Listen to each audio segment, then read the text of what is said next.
It's that time again. It's the podcast that takes your personal and professional life to a whole new level. Whether you're selling a product, selling a service, or selling yourself, one thing is for sure. You're always selling for life.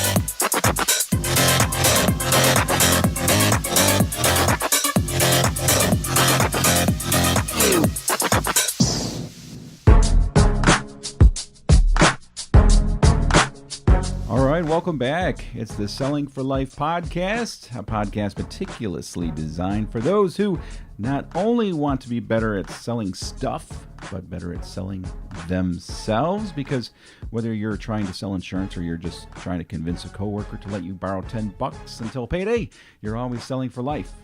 The Selling for Life podcast is sponsored by ConEquip Parts, a world of parts with a personal touch. Brother man, how are you? How have you been? How the last few days going for you? Going good, man. Going good. Are you sure? I'm continuing the struggle. Yeah? You know. All right. The struggle. We had a talk yesterday. We're going to be getting into what we talked about in just a little bit. But first, I want to just loosen you up. Like, what's going on with the fam? Fam is good. We're getting ready for like a little weekend trip. Mm-hmm. I got an RV recently, and it's been a dream of mine. Been planning for about 10 years. Mm-hmm. Time was right. Pulled the trigger this year. Good and deal. We are road warriors. Sweet. Yeah, I'm going away to Florida tomorrow, leaving early. My flight leaves at 6 o'clock in the morning. It's the only way I could save a couple $100.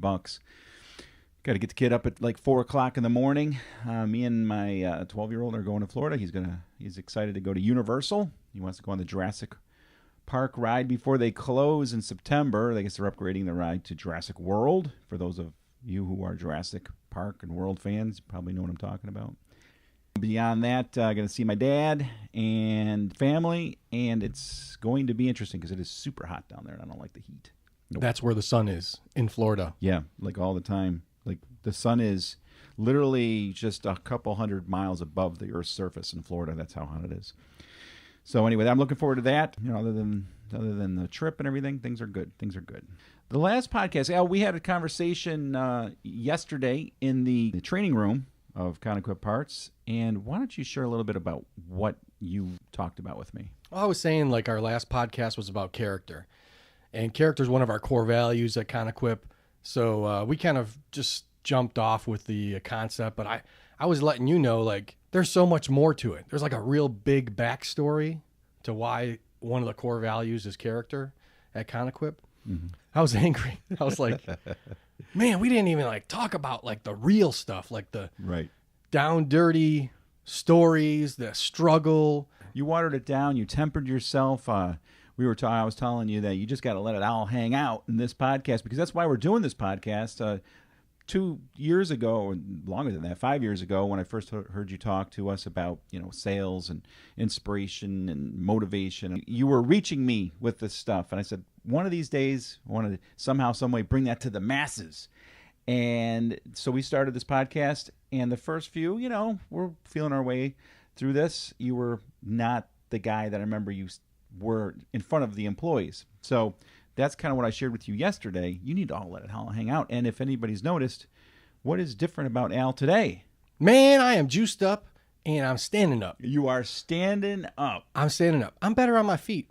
I tell you what, to become myself and be comfortable, I got a stand-up desk. I stand all the time. Mm-hmm. I hate sitting down. That's right. I hate sitting down. Only time I like sitting down, in my RV, traveling. That's about it. Okay, good. But I can get up and go to the bathroom if I want to, and just like stand up if I wanted to, which is awesome. So you shared with some things with me yesterday again in that break room or training room, and it really was like, man, that's what we need to talk about. That's how you need to present this. So that brings us to our topic of the day. It's revisiting the first core value from the last episode, and it is character. We're talking about character again, but like real application situations that built certain character in our company, in ourselves, and in myself. That's what we're going to talk about a little bit more. Good. All right? Good. Tell me that story. I want you to get right into it. The story that you told me that was just blew me away. Yeah. Having to do with sleep or lack of. Well, I mean, building ConEquip with my buddy Ben and, eventually Ryan. We started out with the hope that we're going to do something special. We're going to, replace our incomes from other places to be able to support our families. I mean, even to keep our wives wanted to stay at home with the kids. That was just a lifestyle choice for us to keep that in place. That was in our business plan, right? Our business plan was set up at least like that. And we methodically planned it out, numbers and all this other stuff that would support it. We even try to figure out how to train certain people to help us out. We hired a couple folks in the beginning.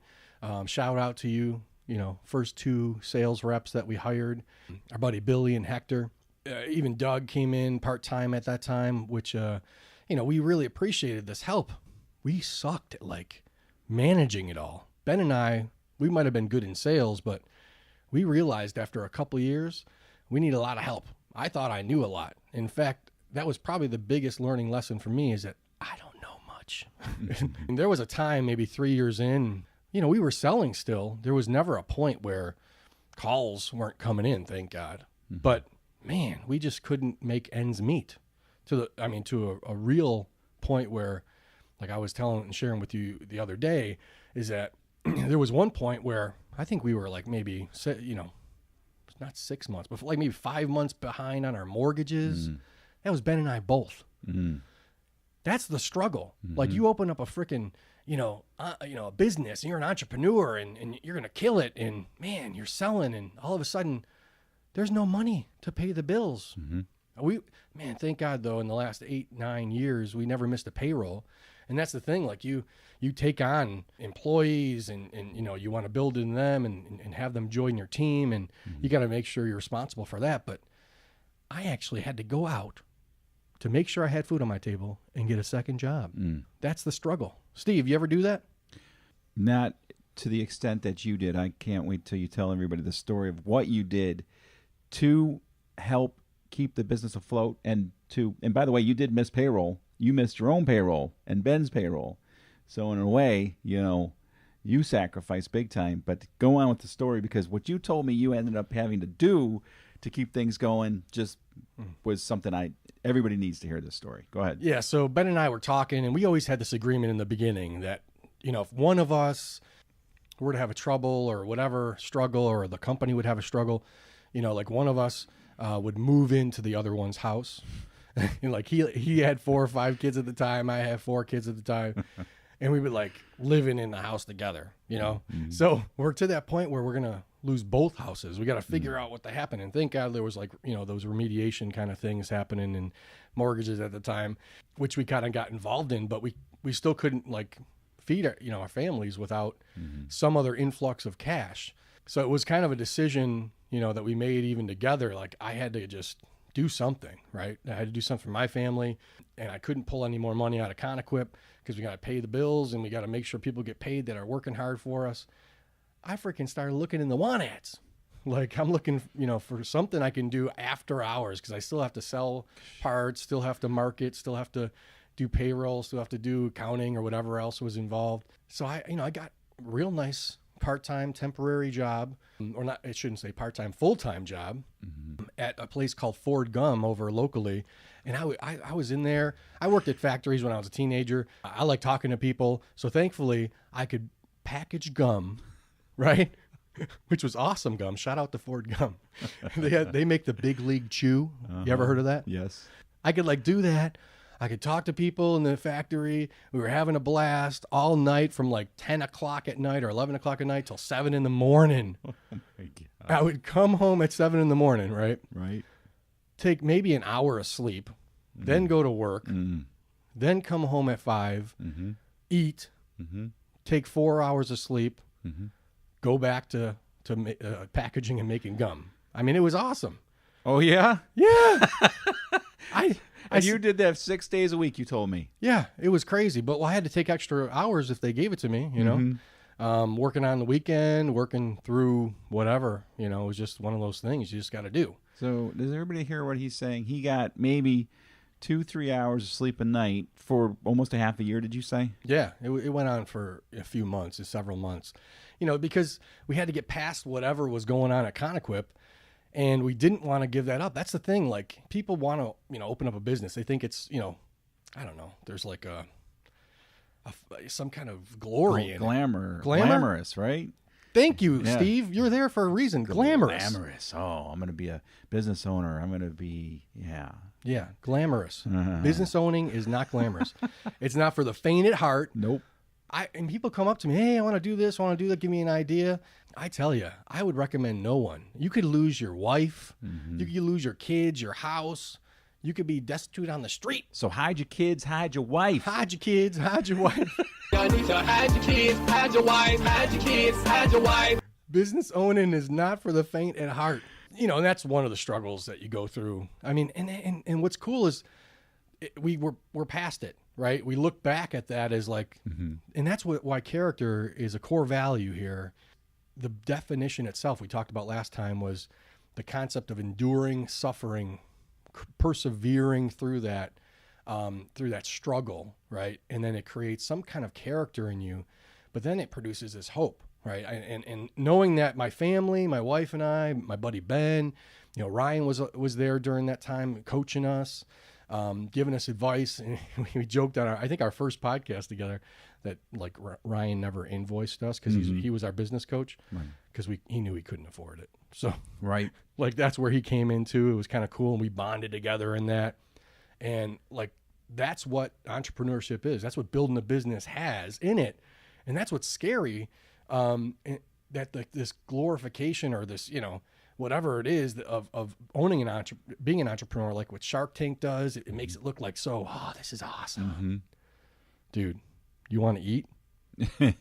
You want to have a house to live in? Yeah, I come up with a company name with an LLC behind it, so now I've made it. You made it, dude. No, it ain't happening. No, and the bigger message here is that it's not bad to go through that.